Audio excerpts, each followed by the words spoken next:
Welcome to True Magic, the podcast where we are learning to do spiritual service with our physical bodies by learning about the spiritual meaning encoded into the physical forms of creation. You are listening to a Talky Nonsense. And as with most Talky Nonsenses, I have no idea what this is going to be about, except that it says at the top, how Jane Austen predicted feminism. Go, Smokey. Why have you been thinking about this? I don't really know, I just did. This episode is inspired by Smokey's boredom over researching the historical practice of head coverings. Yeah, pretty much. And as I was staring blankly at the flashing cursor... No, it was a burst of inspiration. Look, these are some thoughts I had about Jane Austen, and that's all I can say. The thing about Jane Austen is we tend to think of her as a writer who actively avoids writing about political topics. She is not a writer with a cause. She was technically a wartime novelist, so she wrote under the shadow of the Napoleonic Wars, which were kind of a big deal, and she had brothers who served in the Navy, some of them actually with some distinction. But the only times war is mentioned in her novels is when it means the militia is coming to town to charm Lydia Bennet, or when Captain Wentworth has made his fortune in the Navy. It serves the story, but it's not the point of the story. She also avoided discussion about abolition, which was another huge deal at the time. Sir Thomas in Mansfield Park was a slave owner, but that was only relevant to the story in that his family were quite happy not to have him around when he was overseas tending to his estate in Antigua. She doesn't ever mention Mad King George or the loss of the American colonies. She doesn't mention steam power or electricity or quite a lot of things that were going on at the time. She doesn't explicitly discuss the plight of the working class, at least not the really poor working class. She seems to accept the sexual double standard as kind of a given. She's not a Charles Dickens or an Oscar Wilde or a Charlotte Bronte. Even in her most moralistic novel, the morals she presents are essentially respect clergymen and don't think respectability is more important than morality, which are hardly groundbreaking political statements. In fact, her political beliefs are so hidden even in her personal writing that modern scholars find it quite frustrating. There is a recent academic desire to know what she thought of slavery, and I suspect this was prompted less by pure academia and more by people who wanted to know if they should cancel her or not. And I can tell you every piece of evidence we have right now because there are very few. Her father was great friends with a man who owned a plantation in Antigua, and he helped him with his finances. One of her brothers, after she died, spoke at an abolitionist convention. She once, in a letter, expressed admiration for an author who wrote abolitionist works, and there is a tiny, tiny, subtle passing reference to the slave trade in Mansfield Park, which could be interpreted as either approval or disapproval or nothing at all. Also, her family drank tea, like everybody in Regency England, and that's literally it. They're just, you can't find out, you cannot know. But her family drank tea, therefore... Well, tea was a socially problematic thing to drink in terms of the slave trade. You know, like sugar in the Americas. So it was picked by slaves. Pretty much. But then we wear sneakers and use smartphones. Yeah, exactly. So there's not much to say. It's so ubiquitous that you can't really make a case for it. It would be nice to think that she was anti the slave trade, but we have no idea.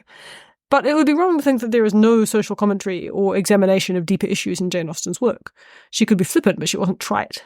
And her stories aren't just about romance or about creating amusing characters for us to laugh at. And if you're in the post-millennial reformed patriarchal re-enchantment type space, it is very worthwhile to read her, because she wrote in a time which on paper had a lot going for it. The symbiotic rots of feminism and the Industrial Revolution had yet to set in. People lived under what was still, for the most part, a Christian patriarchy. Immorality was frowned upon. Men were encouraged to provide and protect. Women were encouraged to be submissive and virtuous homemakers. This seems like the kind of time we should all be wanting to go back to, right? And yet, obviously, something was wrong, because this was the very situation that was the breeding ground from which feminism came. Something wasn't working, to the point where women got desperate and decided they needed liberation. Now, obviously, feminism was not the correct response, but I'm asking, what was it about that state of affairs that caused them to feel that desperation? And I think Jane Austen's novels portray this brilliantly. She wasn't dramatic and gothic and overblown like Emily Bronte. Emily Bronte! You beat me to it. Yeah, like you've read Emily Bronte. She didn't have much in the way of unwed mothers dying in snowdrifts while they were being spurned by the boots of cruel barons. What she did was show women who were entirely dependent on the men in their lives being let down by men who were not grotesquely evil so much as just ineffectual and weak and distracted.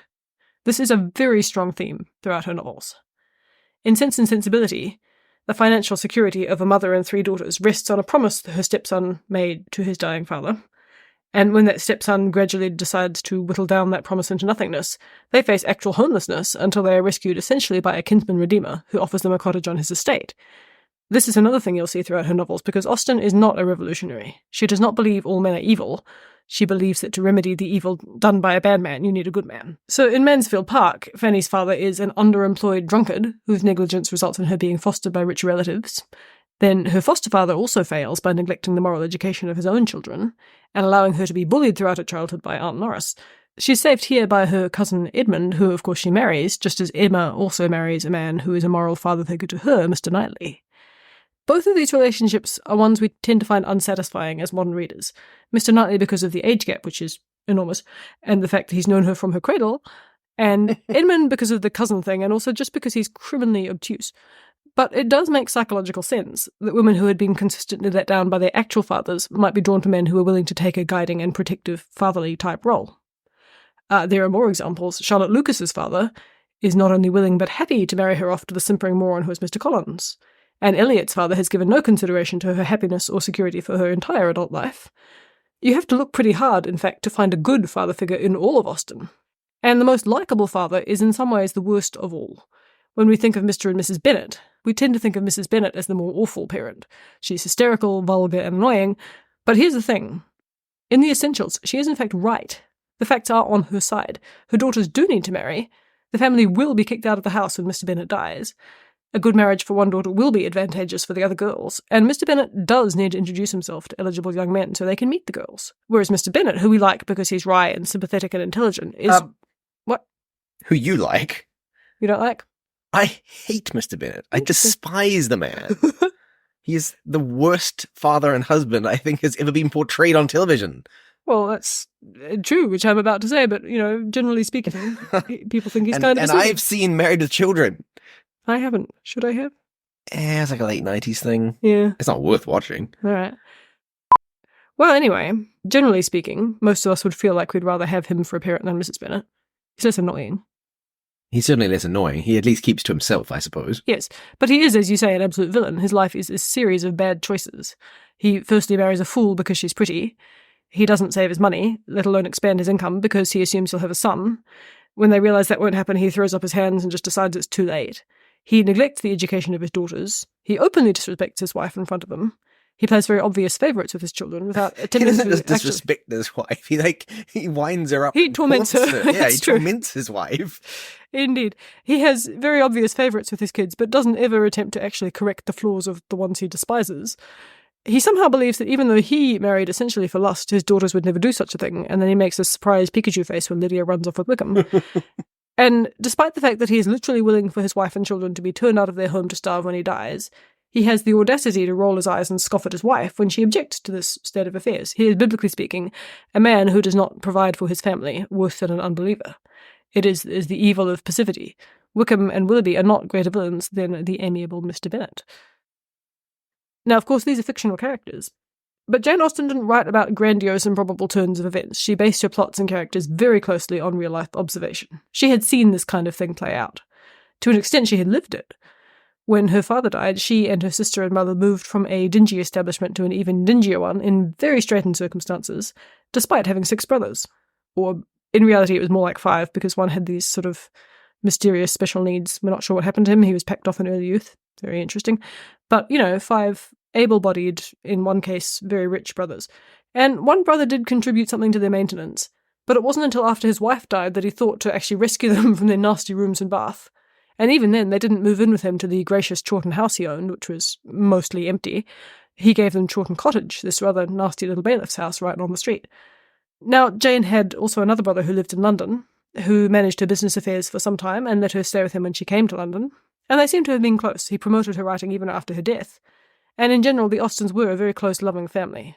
So it's not that Jane was writing from a perspective of resentment. Compared to the situation of the Dashwoods, her brothers had in fact come through, eventually. But she was well aware of the precariousness of the situation. So I think it's fair to assume that these kind of situations were real-life concerns for women of the Regency period.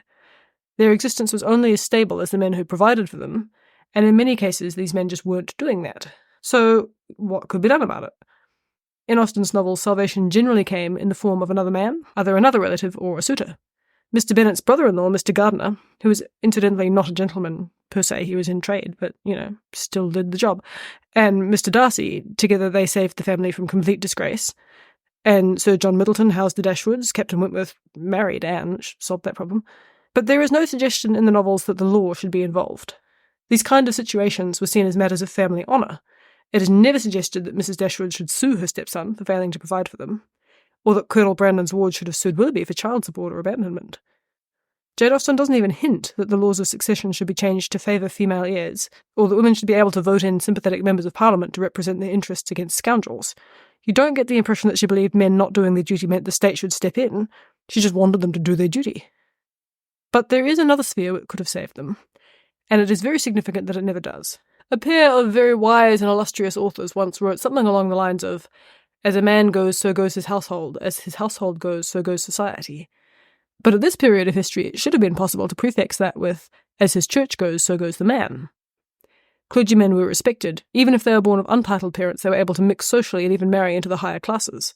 Mr. Collins was in fact the son of a shopkeeper, but he was able to dine with Lady Catherine de Bourgh. And of course, church-going was absolutely expected, not necessarily every week, but often enough, and definitely for occasions like Easter, Christmas, christenings, and the like. In other words, the clergy, at least theoretically, wielded great social power. If a parson found out that one of his parishioners was refusing to do his duty by his female relatives, he would have had the means to exert great moral and social pressure on the man to change his ways. You can certainly imagine that if John Dashwood had been put under threat of excommunication for not providing for his stepmother and half-sisters, there would have been no question that he would have done it. With his wife's agreement even, refusal would have just been ruinous. And the Church of England certainly has excommunicated people before for moral offences. Shakespeare's son-in-law, in fact, Thomas Quiney, was excommunicated briefly for various marital irregularities. And a few centuries later, the Victorian photographer Francis Meadows Sutcliffe was excommunicated for displaying a photograph, which, for the record, was a perfectly innocent one, of naked children on the grounds that it might corrupt the opposite sex. But you'll notice these examples are a few hundred years apart, and I could not easily find more and closer examples of people getting in ecclesiastical trouble for moral offences, even when they did get in legal trouble. It's a difficult thing to research. I basically looked up various Regency scandals and tried to find out if there was any evidence that the relevant parties were excommunicated. I didn't find any examples of that, but that doesn't mean it never happened. So if you happen to be a Regency scholar, please let me know. But certainly it didn't seem to be expected to happen. It seems like when Wickham and Lydia Bennet joined their family at Netherfield, they could have happily trotted along with them to church and no one would have taken them to task. Which is substantiated by the way that Jane Austen represents the clergy in her books. I mean, can you imagine Mr. Collins actually functioning as a shepherd and telling his flock that they're in sin and need to repent? Oh, indeed. Now, the Anglican Church during the Regency period took upon itself quite a lot of the social services that the government now takes on. So there was an incentive for them to promote morality. If a woman had a child out of wedlock, for instance, she would have to go on the poor roll, and the more people there were on the poor roll, the more taxes everyone in the parish would have to pay. So there were cases in Jane Austen's day where the parish would say, "Nope, not doing this," and they would track down the baby's father and pressure him to marry the woman, or at least support her and the child. They could work with the government and provide court orders for him to do so they had legal teeth. They weren't just hoping he had a sense of chivalry. On the same principle, then, it seems that the parish should have been able to keep destitute widows off the poor roll by requiring their male relatives to support them. But again, it doesn't seem that Jane Austen viewed that as a plausible occurrence. Nobody ever mentions it as a possible means of recourse. We just certainly never see it happening. So why? I mean, one reason could be that the clergy in Austen's day were generally reliant on landowners for their livings. Someone like Colonel Brandon possesses a living, that is, a bunch of tenants who comprise a parish that needs a parson, and the funds in the house to support him. He can choose to give it to any qualified clergyman he wants, and as such, the clergyman who preaches to him on Sunday mornings essentially works for him and lives in his house, and as such, might have compelling financial reasons not to lay into him for any moral misdeeds. In other words, many clergymen were compromised. And, much like today. And Jane Austen depicts them as such. Her two most famous clergymen were these simpering, sycophantic, Mr. Collins and Mr. Elliot, neither of whom could be expected to be at all helpful in any kind of moral crisis, as you point out. Charles Hayter in Persuasion is a jealous, wet-behind-the-ears nobody, essentially.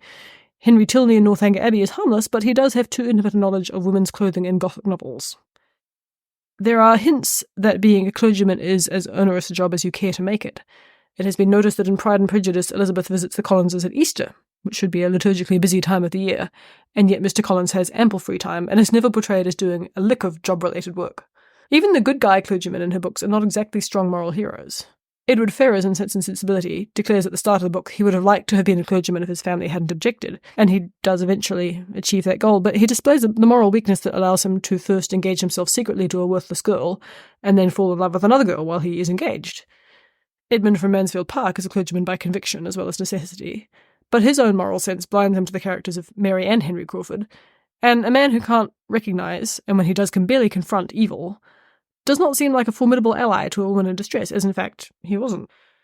Incidentally, this has led many people to believe that Austen despised the clergy in general. I don't think that's likely. Her father was a clergyman, so were two of her brothers, her grandfather and some cousins, and she was genuinely religious.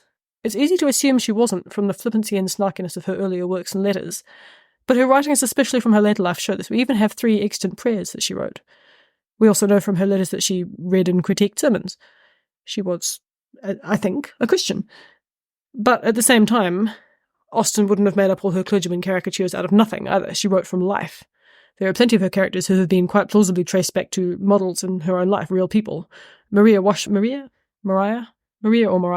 Rushworth and Lady Susan, for example, have both been strongly associated with her friend and later a sister-in-law, Eliza, French name with the vowels. And Jane also had this pretty ironclad rule of not writing about situations she hadn't personally observed. So, for instance, there are virtually no scenes set in purely masculine environments like, the club or a business office, because she'd never been there. And that lends a great realism to her novels, because they were novels of social observation. She had seen gentlewomen in distressed circumstances, and men who neglected their wives to their shooting parties, and hypochondriac women, and marriages of convenience. Even scandalous moments like Maria Rushworth's adultery with Henry Crawford were in her sphere of knowledge due to some public scandals at the time. So it seems very plausible that the weak, lazy, unprincipled clergyman Austen writes about were drawn from situations she had observed in society. And certainly the clergy of that period is noted in Leon Podles. Podles? Everyone says Podles, and I assume that Podles is actually correct, but it really looks like it should be Podles. Leon Podles wrote a book called The Church Impotent, which documents the surprisingly long history of the feminization of the church and the feminization of the clergy as well, starting with Bernard of Clairvaux. It's always the French. Yeah. He mentions the way that the clergy become more effeminate because the kind of job that it is, as you've mentioned, it's a kind of kept man job.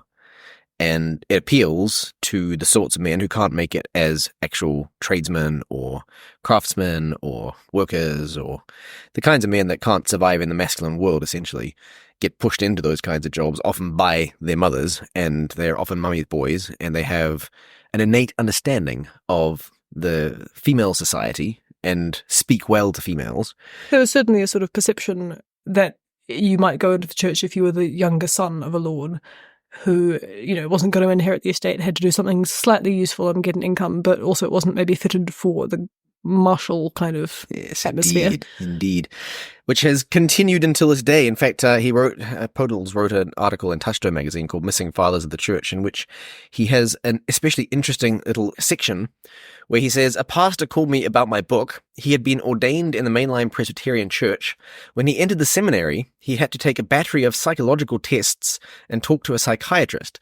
The psychiatrist looked over the tests, and the first question he asked the candidate was, 'Are you a homosexual?' The candidate responded, 'No, I am not. Why do you ask?' The psychiatrist replied, 'You have the psychological profile of a homosexual, but don't worry, all the successful ministers in your denomination have this profile.' The problem, as the minister realized after reading my book, is that pastors too often become pastors because they enjoy working in a feminine world and they adopt the mental attitudes of women who are their principal audience. In men, such a psychological profile is effeminate." Strong words. So if you consider the Kuyperian spheres of authority, right, you've got family, church and state, it is clear that the family was unreliable because the church was impotent. And not even impotent because of factors beyond its control, impotent at a time where it actually did have power had it cared to wield it. So what is more natural then than that the woman should turn to the state? When you've got one sphere failing, it always seems easier to offload its responsibility onto a different sphere rather than bolstering up the sphere so that it's the one that's actually in charge to do its job. So, now parents aren't teaching children how to blow their noses properly, so the teachers at the public school do it, instead of sending a strongly worded letter to the parents saying, "Dude, your child can't blow its nose, yes, sort it out. Please help." And I think when you understand this, you can see very easily how feminism happened, how women felt feminism needed to happen, how the merciful state was going to save them from being kicked out of their ancestral homes. Because not even so much the merciful state. They thought that if they could get women into the state, then the women could take care of the problem because the men weren't. Yeah, but it's at the start, wasn't it even just sort of sympathetic men? Wasn't even they were trying to... Yeah, they needed the sympathetic men, but the idea of women's suffrage was key to feminism. Yeah. honestly, that's all I have to say. I just thought that was an interesting thing about Jane Austen. Well, you heard it here, folks. you heard it first here. Jane Probably Austen not. This has probably been said before. predicted feminism, and Smokey has now told you about it. It's interesting seeing people try to kind of recast her as a feminist author, because people, really want her to be a feminist author. And, you can do that to some extent with the Brontes and so on. It's very hard to do it with Jane Austen. She was very conventional, religiously and politically and socially. I mean, as far as we know, as far as her books show, she wasn't trying to overthrow anything, and people really hate that. But as you know, you don't need to really do anything in order to reinterpret someone in a feminist lens. Oh, sure. Your double major of English and media studies taught you yeah. very well how to interpret everyone in a feminist way. If you want to do it, you can do it.